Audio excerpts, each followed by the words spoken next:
Shuklambaradharam Vishnum Shashivarnam Chaturbhujam Prasanavadanam Dhyayet Sarvavighnopashantaye. Om. Dear friends, we are seeing the Gita Shloka number 43 of second Adhyaya, Sankhya Yoga.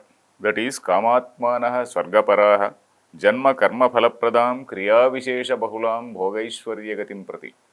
And I was telling you that Lord Krishna is talking about those people who are doing karma, having that sankalpa for action, sankalpa for phalam. So they are having the desire for the fruit of that action. And these people, they are Swargaparaha. Swargapara means those who consider that Swarga is supreme. So here we have to know, yesterday I was telling you that there is a difference between Swarga and Moksha. And this difference we will not know unless we read the Gita or Vedanta. Normally in religion, what is the highest thing? In any religion, the highest thing is what is called Swarga. But in the Indian philosophy means the Upanishad, the philosophy of the Upanishads, they say that what we call Swarga is only something which is tentative. And that is something which is time bound. And I was telling you, I will tell a story I was telling you last time. And the story is about a king named Indradyumna. And this Indradyumna, this story you get in both in Mahabharata and also in Srimad Bhagavatam. Bhagavatam, of course, there is only a reference, but in Mahabharatam there is a full story. So Indradyumna was a very great king. So he had done lot many yajnas, and then he had given lot many donations, hundreds and thousands of cows he had donated to various people, and hundreds of yajnas he performed. And by virtue of all the great deeds, yajna means not merely ritual, yajna is a sort of socially useful activity which involves the whole society. So for this, in that context, he had attained a lot of punyam, and with all that punyam, he went and stayed in the Swargaloka. And he was there in Swargaloka for a long time. And at the end of it, then naturally the time came that he was asked to get back. And he was still thinking that no, my tenure is still there. I still have some time to stay in the Swarga. Because Swargaloka, one Swamiji had said, Swargaloka is a place where only debit card works and not a credit card works. Credit card doesn't work. And the debit card is the debit card of punyam. And you can stay as long as you have that punyam. And once the quota of punyam is over, you are sent back, honorably sent back. So that is what Lord Indra proposes to him. Then this gentleman, he protests, no, I still have some punyam left. Okay, then these people, they say Indra wants to send sort of investigating team to earth. So he sends some Devadutas, and he says, okay, you go and find out there in the Bhuloka, whether people still remember the good deeds of this Indradyumna. If people still remember the good deeds of this Indradyumna, okay, he has got a place in heaven. And if people have forgotten, then he has no place. So these people went and made inquiries here and there, and they went even to the longest living people, that is whoever the longest living people. And finally somebody suggested, no, there is one tortoise which is staying in a huge lake, and that tortoise is a very long, it is several hundreds years old or thousands years old or something like that, very long, it is having a long life. You can go and inquire with that tortoise. So this Devadutas, the messengers from the gods, they go and inquire with that tortoise. And the tortoise says, yes, Indradyumna, I know. In fact, this lake where I am staying, it was formed, a sort of big depression was formed because of the footsteps of the cattle. Because Indradyumna used to get lakhs and lakhs of this cattle, and all the cattle were herded in a particular place. And when all these cattle were moving around, because of the footsteps, a big pond was formed. Pond means a big girth was formed. And in that particular depression, over a period of time, some lake came. So, and because of that great man, I am staying in this lake. Oh, how can I forget Indradyumna? So that tortoise was a witness to the great deeds of that Indradyumna. So the god, these people, they go and report back, and then the god, okay, some grace period for that Indradyumna.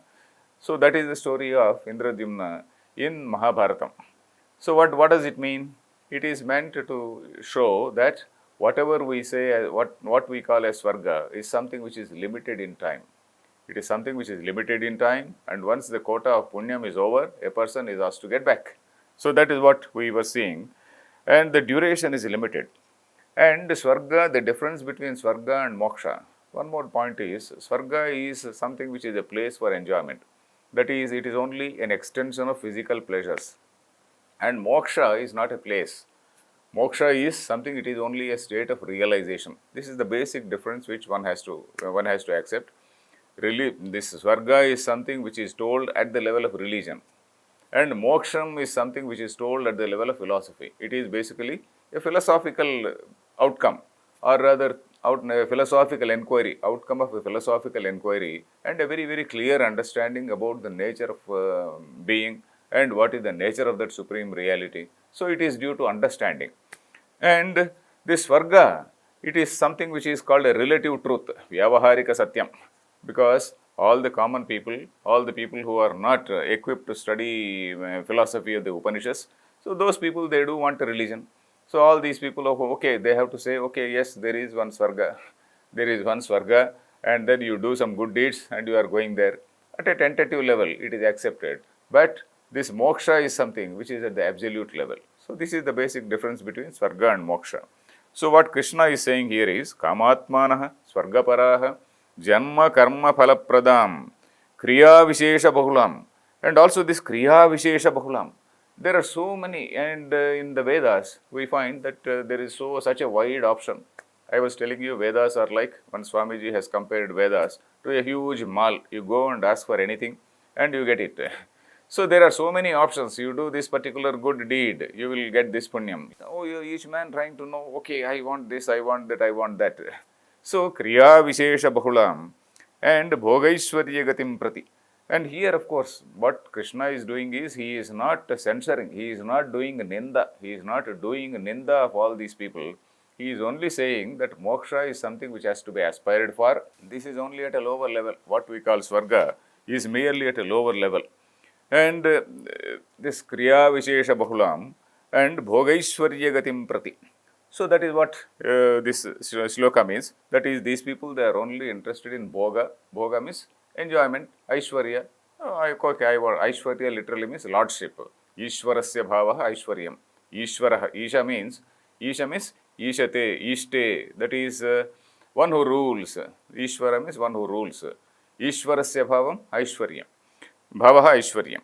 Then the next shloka also, Bhogaishwarya prasaktanam taya pahrutachetasam vyavasayatmika buddhihi samadhau na vidhiyate. So this shloka says, Bhoga Aishwarya prasaktanam. They are totally addicted to or engaged in this Bhoga and Aishwarya. And taya apahruta chetasam. Apaharanam is hijacked, stolen. Their minds have been hijacked by the attraction for all these. They are allured by all these promises, all these various punya phalam which is promised by so many great acts which are mentioned in the Vedas. And for them, if you want to say that, okay, you contemplate on what is the nature of reality, contemplate on what is the highest reality, etc., that vyavasayatmika buddhi, vyavasayatmika buddhi, we got this word a few days ago. Vyavasaya means nishchaya.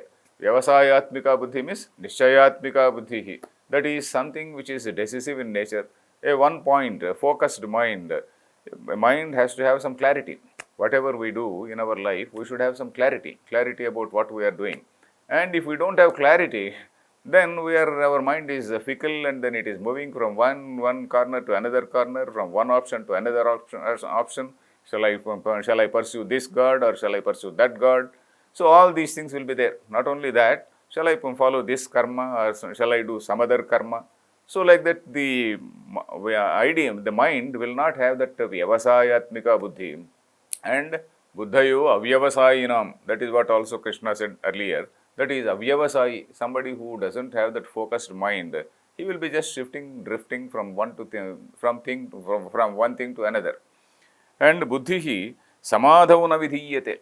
And this samadhau means a firm resolve. Samadhi actually means to focus a mind in a particular thing, that is samadhi. Here, of course, the commentators have given one meaning, that is samadhi. They gave the meaning as the mind itself.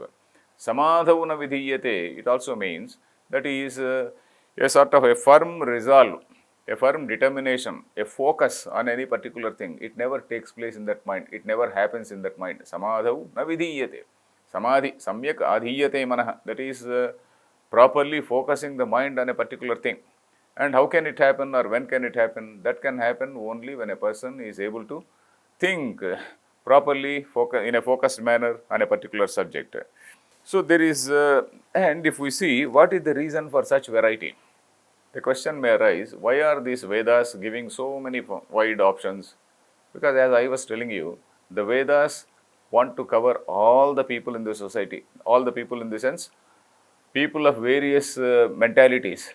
Somebody is in Sattva Guna, somebody is in Rajo Guna, somebody is in Tamo Guna. For Sattva Guna people, it says, okay, you please do this so that you will attain knowledge. You do this Bruhaspati Stavam. Bruhaspati Stavam is, for example, a Brahmana is supposed to do a Bruhaspati Stava. That is a Brahmana who is supposed to pursue knowledge, who is supposed to acquire some virtues like contentment, etc., ahimsa, etc., etc. He is supposed to do that Bruhaspati Stava or Bruhaspati Sava also, not Stava. Stava also means praising. Bruhaspati Savam it is called, which is a particular yajna for that Bruhaspati who is supposed to be the teacher for the gods. He is Indra's guru. So this man is not asking for any favor from Indra. This man is asking for wisdom from Bruhaspati, Deva Guru. So that's that particular Sava. So this somebody of a sattva character, sattva nature, he is advised that. Somebody who is having a rajoguna, he wants to dominate, he wants to do this, that, he wants to acquire a kingdom or he wants to acquire wealth. So the Vedas also say, okay, you do this and you will get this. And somebody, tamoguna, for tamoguna, they say come out of tamoguna, because tamoguna is something which cannot be tolerated. Tamoguna means dullness, inaction, and inaction should not be tolerated. And better than inaction is some kamya karma. Kamya karma means at least a person is doing some karma with some desire for action. So even that is much better. Even that karma which is again giving some fruit, even that is much better than total inaction, because total inaction means he is not doing any useful work for the society. So that is the reason why Vedas are having so many options. As he was saying, Kriya Vishesha Bahulam. Why Kriya Vishesha Bahulam is? That is because the Vedas want to cover people of different psychological makeups. And we now come to the next shloka, 45th shloka. 45th shloka, for the first time it is going to use a word called gunam. Let us see. Traigunya Vishaya Vedah Nistraigunyo Bhavarjuna Nirdvandvo Nitya Sattvastho Niryogakshema Atmavan. So here the text is using Traigunyam. Traigunyam is a collection of three gunas is called Traigunyam. Three guna. Trayanam gunanam samahara. That is Traigunyam. That is a collection of three gunas. What are these three gunas? I was just in course of my earlier talks also, I was mentioning to you that there are what are called three gunas, or three types of we can say character types, personality types, we can say sattva, rajas and tama. These three are supposed to be the three constituents in what we call prakriti. Prakriti means the whole universe. Prakriti, of course, loosely we translate it as nature. We can also use that word also. In Prakriti, or in this entire universe, whatever is there in the universe, the whole universe consists of this what is called the Sattva Guna, Rajo Guna, Tamo Guna. These three are the constituents. They are not the qualities. Like I take some rasgulla. Rasgulla is sweet. So the word sweet is an adjective. So this Sattva Guna, Rajo Guna, Tamo Guna, they are not the adjectives. They are actual constituents. They are actually constituents which are there in that Prakriti. So in the whole Prakriti, that is whatever we see, in all the things which we see, even in the vegetables which we eat, even in the food we eat, there is a food which is Sattvika in nature, there is some food which is Rajasa in nature, there is some other food which is Tamasa in nature. So this Sattva, Rajas, Tamo Guna, they also go to the making of the human body, not only human body, but all the bodies, right from an ant, a mosquito, etc., right up to a tiger and an elephant. So every being, every living being in the universe is made of these three characters, these three gunas only. So these three gunas in the human beings, how do they reflect? Of course, we are going to see in great detail about what are the features, or rather how do they manifest in the human beings. That is sattva guna. Somebody who is having that sattva guna, his orientation will be basically calm, quiet, oriented to learning, and ahimsa, daya, satyam, etc., etc. And somebody in whom rajoguna is predominant, somebody who is having a very aggressive behavior, who wants to be an achiever, let us say in modern terms, he wants to be an achiever. Everywhere he wants to be an achiever. Somebody who wants to acquire more and more and more. So that is one thing. And another person, another tamoguna manifests as some little bit of dullness of mind, and then lack of initiative, such things. And these three gunas, they constitute the whole universe. So, Traigunya Vishaya Vedaha. These Vedas, they take into account this Traigunyam. Traigunyam is samsara, this particular, the whole universe. Or rather, let us say, the world, let us say, the empirical, the world with which we are dealing. So, this whole world consists of these three gunas, and the Vedas, they cover all the people who are there, who are endowed with these three gunas. And now Krishna is saying, Traigunya Vishaya Vedaha, Nistraigunya Bhavarjuna. This the gunas is again one very important concept which has been borrowed, or rather which has been integrated or taken from the Sankhya philosophy. We know that I was telling you that there is one particular school of philosophy called Sankhya philosophy. Of course, this particular chapter also is called Sankhya Yoga, but here this Sankhya is different from that particular Sankhya. Here the Sankhya, the word Sankhya is used in the sense of Brahma Jnanam, that is knowledge of the supreme reality.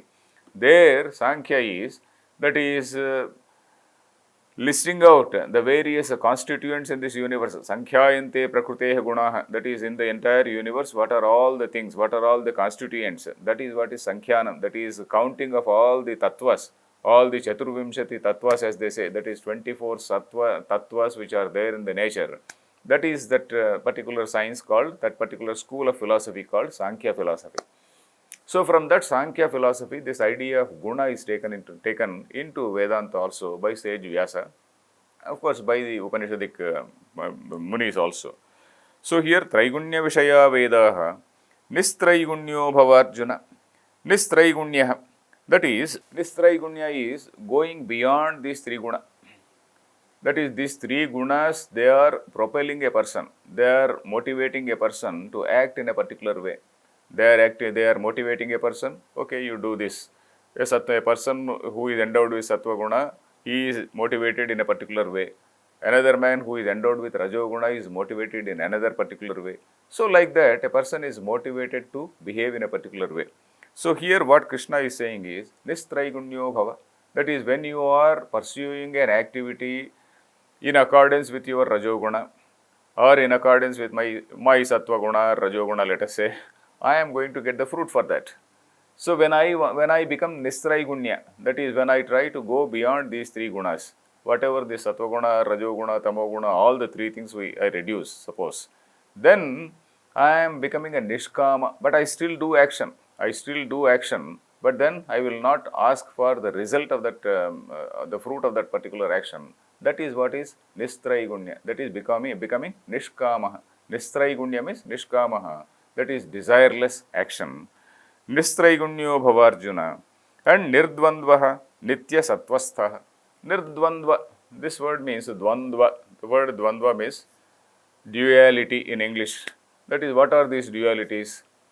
Suppose I look at a thing, I either like it or dislike it. Well, there are so many things. There are so many things in the nature. What we see, something I like it, something I dislike it, and something else, heat, cold, etc. These are all various dualities, and a person is supposed to tolerate these dualities by a philosophical understanding, not forcibly tolerate. Earlier also we came across a word called titiksha. Titiksha means the ability to philosophically understand and tolerate these dualities as something which is temporary in nature. So we will continue about this tomorrow. Harihi Om Tat Sat.